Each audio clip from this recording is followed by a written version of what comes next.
presented by TVN Music.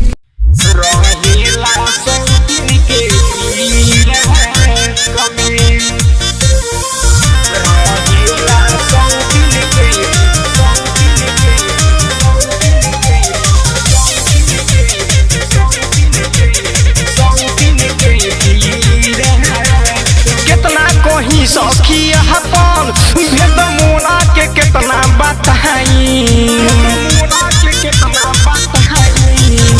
कितना कहीं सखी अपन भेद मोना के कितना बताई अपन कमाई ले जाके देता 100 पजा के लुटाई कबो टाइम बितावे न साथ में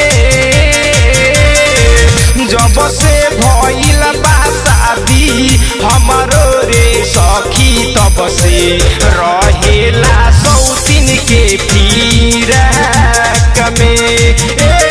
हो जब से भइल बा शादी हमारो रे सखी तब से रहेला 100 के फिराक में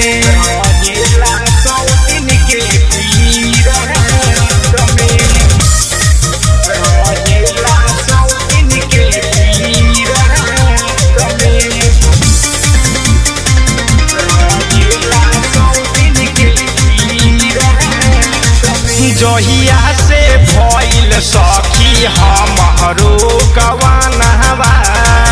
एको बेरी हिलल नइखे नैहर के पलंगवा जहिया से भइल सखी हमरो गवानवा एको बेरी हिलल नइखे नैहर के पलंगवा रहे दिन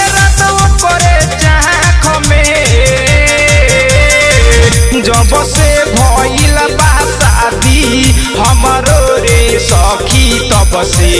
रहेला 100 के फिराक में हो जब से भइल बा शादी हमारो रे सखी तब से रहेला 100 के फिराक में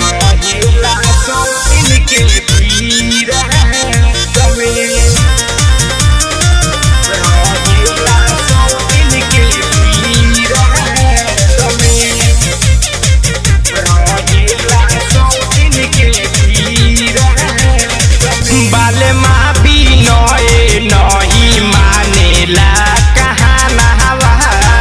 रहेला उ जाके रोजो 100 के अंगनवा साजन सवरिया नहीं मानेला कहानवा रहेला उ जाके रोजो 100 के अंगनवा कबो देवे ना हाथ अपना हाथ में जब से भइल बा शादी हमारो रे सखी तब से रहेला 100 के फिराक में हो जब से भइल बा शादी हमारो रे सखी तब से रहेला 100